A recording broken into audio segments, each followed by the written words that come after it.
पुणे के शुक्रवार पेठ में रहने वाली ये लड़की अपने फैमिली के साथ यहाँ पर एक नए घर में शिफ्ट हुई थी और यहीं पर उसके साथ वो हुआ जिसने उसकी जिंदगी को उथल पुथल करके रख दिया। अक्सर लोग कहते हैं कि जब कोई अपनी लिखी हुई उम्र से पहले मर जाता है तो उसकी आत्मा को शांति नहीं मिलती, और फिर जब वही आत्मा किसी और को पजेस कर लेती है या उसके थ्रू शांति पाने की कोशिश करती है तब हम कहते हैं कि इस आत्मा को शांति मिलना शायद ऐसे ही लिखा हुआ था। दोनों बातें आपस में काफी ज्यादा कॉन्ट्रडिक्टरी नहीं है, तो फिर हकीकत क्या है? आज की हमारी कहानी भी ऐसे ही एक खतरनाक किस्से के इर्द गिर्द घूमती है और इस कहानी के अंत में जो हुआ उसने तो शुक्रवार पेठ के कई सारे लोगों की हकीकत सामने ला करके रख दी।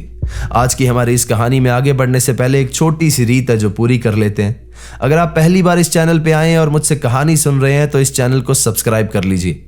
वहां पर एक बेल आइकन होगा, उसे प्रेस कर देना ताकि आगे आने वाले समय में मैं जो रियल लाइफ इंसिडेंट्स पर कहानियां लेकर के आऊंगा वो सबसे पहले आप तक पहुंचती रहे। अगर आपके पास भी कोई कहानी है जो किसी सच्ची घटना पर आधारित है तो नीचे दिए गए जीमेल एड्रेस और इंस्टा आईडी पर आप उसे हमारे साथ शेयर कर सकते हैं। तो चलिए दोस्तों, बढ़ते हैं हमारी आज की इस खौफनाक कहानी की ओर। इस कहानी की शुरुआत होती है शुक्रवार पेठ में रहने वाली एक लड़की श्रेया के साथ जिसकी उम्र तकरीबन 20 साल की थी और यह किस्सा लगभग 2010 के आसपास का है। यह किस्सा हमारे साथ हमारी एक सब्सक्राइबर ने शेयर किया है और यह कहानी, यह किस्सा उनकी एक दोस्त के साथ आप बीती घटना है। श्रेया की फैमिली बेसिकली नेपाल से बिलोंग करती है और काफी साल पहले इनकी सारी फैमिली पुणे में आकर के शिफ्ट हो गई थी और अभी रिसेंटली इन लोगों ने पुणे के शुक्रवार पेठ में एक घर खरीदा था। यह घर एक मंदिर के साथ सटा हुआ था और इस घर के अंदर 2 फ्लोर थे। दूसरे फ्लोर की जो बालकनी थी वो मंदिर की तरफ खुलती थी और इसी बालकनी से मंदिर के अंदर बने पीपल के पेड़ के पत्ते टकराते थे। घर में आने के बाद सबने अपना अपना रूम चुन लिया और श्रेया को 2nd फ्लोर का एक रूम दिया गया, वही रूम जिसकी बालकनी मंदिर की ओर खुलती थी। अब श्रेया एक बहुत ही खूबसूरत लड़की थी और उस समय वो अपने कॉलेज के 2nd ईयर में पढ़ रही थी। बात है अमावस के एक दिन की जब श्रेया अपने कॉलेज से वापस लौटी और उस समय तकरीबन 2 बज रहे थे। श्रेया जब कॉलेज से वापस आई तो वो काफी ज्यादा थकी हुई थी और वो आते ही खाना खाकर सोने के लिए चली गई। शाम में जब उसकी नींद खुली तब तक करीबन 5 बज चुके थे। श्रेया को इस समय बहुत ज्यादा गर्मी लग रही थी और बाहर का मौसम बहुत ज्यादा अच्छा था। जैसा कि मैंने बताया था कि मंदिर के अंदर बने पीपल के पेड़ के पत्ते इस बालकनी में आकर के टकराते थे। श्रेया इसी बालकनी में खड़ी हुई थी और अच्छे मौसम का नजारा देख रही थी, फ्रेश एयर ले रही थी कि यहीं पर श्रेया से एक गलती हुई। श्रेया ने इसी पीपल के पेड़ का एक पत्ता तोड़ा और अपने मुंह में डाल लिया। जैसे ही श्रेया ने यह किया यहां पर बहुत ज्यादा तेज हवाएं चलने लगी, जैसे कोई तूफान आ गया। श्रेया को यह चीज काफी ज्यादा अजीब लगी तो वो जल्दी से अपनी बालकनी का गेट बंद करके नीचे अपने पेरेंट्स के पास चली गई। श्रेया नीचे जाकर के एक रूम में बैठ गई थी और आधे घंटे तक वो एकदम शांत बैठी रही। जब भी कोई उसे बुलाता तो वो किसी की बात का जवाब नहीं दे रही थी और एकदम चुपचाप उस कमरे में दीवार की तरफ मुंह करके बैठी हुई थी। थोड़ी देर तक किसी ने उसे कुछ भी नहीं कहा, लेकिन आधे घंटे के बाद सबने ऑब्जर्व किया कि श्रेया दीवार की तरफ देखते हुए कुछ बड़बड़ा रही है, जैसे वो किसी इनविजिबल इंसान से बात कर रही हो। जब पहले दिन ऐसा हुआ तो उसके पेरेंट्स ने कुछ भी नहीं कहा क्योंकि उन्हें लगा कि शायद अपनी पढ़ाई का कुछ याद कर रही होगी। यह दिन जैसे तैसे बीत गया और किसी को कुछ भी समझ में नहीं आया। अब बेसिकली श्रेया एक ऐसी लड़की थी जो अपने कॉलेज को कभी भी मिस नहीं करती थी, लेकिन अगले दिन सुबह सुबह श्रेया कॉलेज जाने के लिए अपने रूम से बाहर नहीं आई और फिर दोपहर से शाम होते होते उसकी मदर ने ऑब्जर्व किया कि वो खाना भी नहीं खा रही है। जो भी खाना उसकी मदर उसके रूम में देकर के आती थी वो एकदम वैसा का वैसा पड़ा हुआ था। शाम में जब श्रेया की मदर उसके रूम में गई तो उन्होंने फिर से ऑब्जर्व किया कि श्रेया दीवार की तरफ देखते हुए किसी से बात कर रही है। श्रेया की मदर को यहां पर अब टेंशन हुई तो उन्होंने उससे बात करने की कोशिश की, लेकिन यहां पर भी श्रेया ने उनकी बात को नजरअंदाज कर दिया और फिर चुपचाप होकर के वहां पर बैठ गई। यहां पर श्रेया के चेहरे पर एक अजीब सा एक्सप्रेशन था, जैसे कि वो सुन्न पड़ गई हो। उसके पूरे फेस पर एक अजीब सी सूजन थी और उसकी आंखों के अंदर एक अनजान सा डरावना इमोशन था। श्रेया की मदर जानती थी कि उसे मजाक करने की आदत है। वो अपने पुराने घर में भी कई बार ऐसे नॉर्मली पजेस होने की एक्टिंग सी करती रहती थी, जिसकी वजह से बहुत बार उसकी मदर ने उसे डांटा भी था। यहां पर भी उसकी मदर को लगा कि शायद श्रेया वही मजाक कर रही है, तो उन्होंने श्रेया से सिर्फ इतना कहा कि खाना रख के जा रही हूं, खा लेना। बेवकूफ लड़की कुछ भी करती रहती है, और फिर वो वहां से चली गई। अभी तक श्रेया के घर में किसी को भी एहसास नहीं हुआ था कि हकीकत में उसके साथ क्या हुआ है, लेकिन आज रात को यह सब कुछ सामने आने वाला था। इसी रात तकरीबन 12 बजे इन लोगों के घर में एकदम सन्नाटा था। श्रेया के पेरेंट्स नीचे सो रहे थे और श्रेया ऊपर सोई हुई थी। तभी इनके हॉल में एक अजीब सी आवाज गूंजने लगी। पहले यह आवाज बहुत ज्यादा धीरे थी, लेकिन फिर थोड़ी देर के बाद यह आवाज बहुत ज्यादा जोर से आने लगी तो श्रेया के पेरेंट्स की नींद खुल गई। यह आवाज ऐसे थी जैसे कोई श्रेया को जोर जोर से पीट रहा हो और श्रेया दर्द के मारे चिल्ला रही हो। यह आवाज सुनकर के श्रेया के पेरेंट्स जल्दी से उसकी रूम की तरफ भागे। वो उसका दरवाजा खटखटाने लगे, लेकिन यह दरवाजा अंदर से बंद था। यह बात भी काफी ज्यादा अजीब थी, क्योंकि श्रेया के घर में हमेशा से एक रूल था कि छोटे बच्चों को दरवाजा अंदर से बंद करना अलाउड ही नहीं था, और यह पहली बार हुआ था कि श्रेया का दरवाजा अंदर से बंद था। ये लोग दरवाजा खटखटाते रहे, उसे आवाज देते रहे, लेकिन दरवाजा नहीं खुल रहा था। यहां उसके फादर ने गेट को जोर से धक्का मारा और किस्मत से दरवाजा खुल गया, लेकिन अंदर जाकर के उन्होंने जो देखा वो बहुत ही ज्यादा हैरान कर देने वाला था। श्रेया के आसपास कोई भी नहीं था और वो आधे कपड़ों में सो रही थी और उसकी पूरी बॉडी पर अजीब से काले काले मार्क्स थे, जैसे उसकी स्किन पर नील पड़ गया।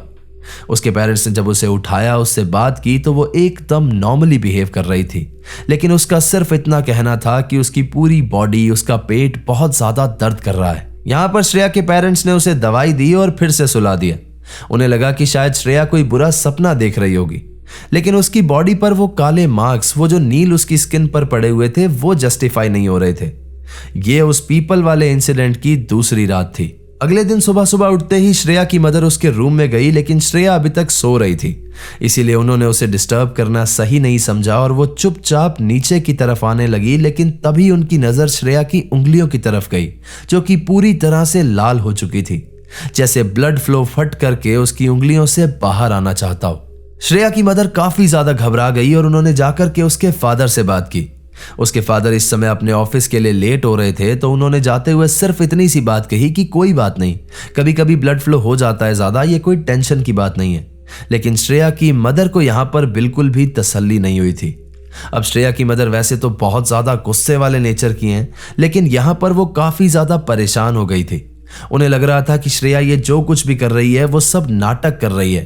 तो वो दोपहर के समय वापस से श्रेया के कमरे में गई उससे बात करने के लिए, लेकिन जैसे ही वो उसके कमरे में पहुंची तो उन्होंने देखा कि श्रेया फिर से उसी सुन्न पड़े और सूजे हुए चेहरे के साथ दीवार की ओर मुंह करके बैठी है और किसी इनविजिबल इंसान से बात कर रही है। यहां पर श्रेया की मदर ने उसे बहुत ज्यादा डांटना शुरू किया और उन्होंने कहा कि बहुत हो गया तुम्हारा नाटक, चुपचाप खाना खाओ, आखिर हो क्या गया है तुम्हें।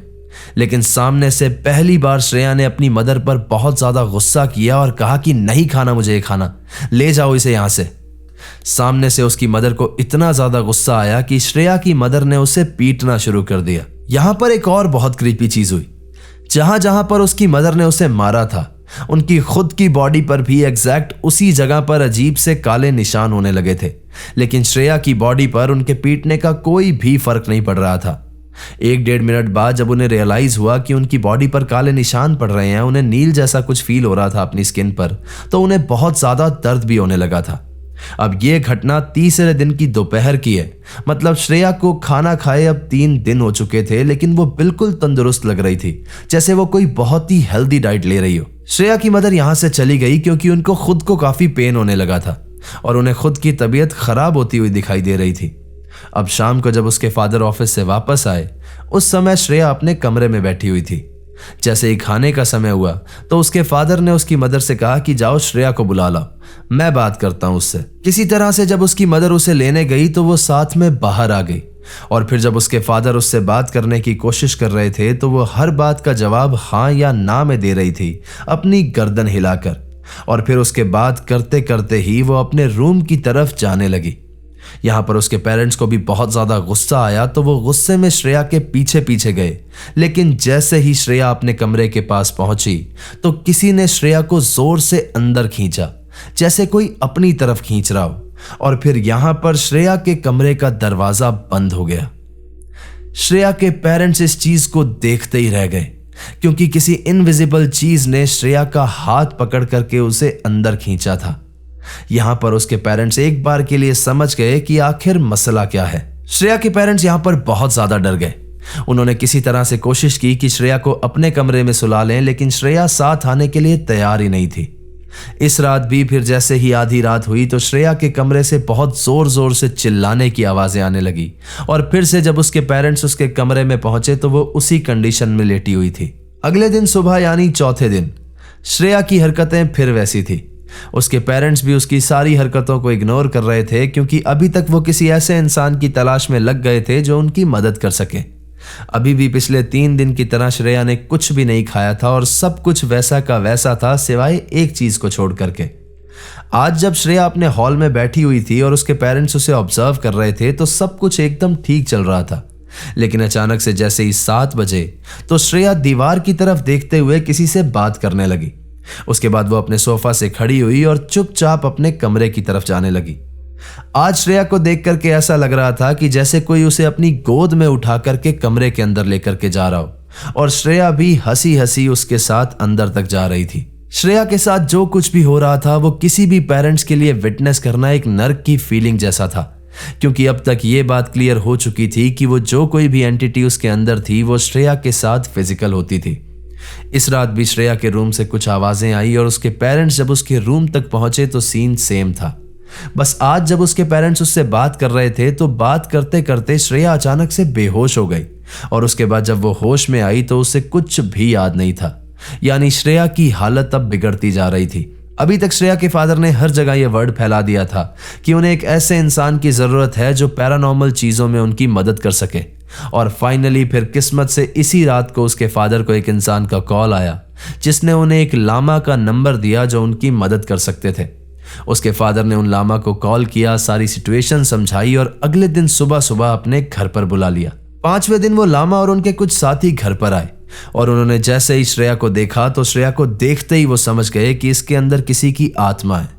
उन्होंने तुरंत वहां पर एक पूजा शुरू की और कुछ मंत्र वगैरह का उच्चारण करने लगे, और उनके साथ के साथ ही वहां पर थोंग थोंग की आवाज करने लगे, क्योंकि ये उनके ट्रेडिशन में कुछ होता है। इस समय श्रेया किसी के भी बस में नहीं आ रही थी। किसी तरह से उसके फादर ने पकड़ करके उसे वहां पर बैठा रखा था।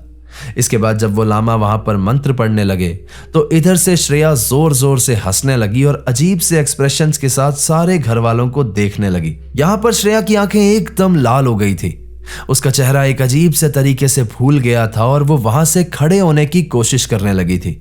इसके बाद इन लामा ने अपने हाथ में कुछ चावल लिए, उन पर कुछ मंत्र फूका, और जैसे ही वो श्रेया की ओर फेंका तो वो लड़के की आवाज में जोर जोर से रोने लगी। श्रेया की फैमिली उसके अंदर से एक लड़के की आवाज को सुन करके हैरान हो गई थी, और वो बहुत ज्यादा डर भी गए थे। लेकिन ये तो सिर्फ अभी शुरुआत थी। हकीकत में जो असलियत सामने आने वाली थी वो बहुत ज्यादा डरा देने वाली थी। लामा ने जब मंत्रों से उस आत्मा को बोलने पर मजबूर किया तो मालूम हुआ कि श्रेया के अंदर एक 21 साल के लड़के की आत्मा थी जो कि उस पीपल के पेड़ पर था, और जब श्रेया ने वो पत्ता तोड़ करके खाया तभी वो लड़का उसके ऊपर हावी हो गया था। लामा ने जब उससे पूछा कि कौन है तू और इस पीपल के पेड़ पे कैसे आया, तो उसने अपनी कहानी बतानी स्टार्ट की। उस लड़के ने बताया कि वो एक मुस्लिम लड़का है और 1991 में जब उसकी डेथ हुई थी तब वो 21 साल का था। उसने बताया कि वो एक मराठी लड़की से प्यार करता था और उससे शादी करना चाहता था। जब उस लड़की के घर वालों को इस बारे में पता लगा तो उसके घर वाले बहुत ज्यादा गुस्से हुए और इन दोनों के रिश्ते के खिलाफ थे।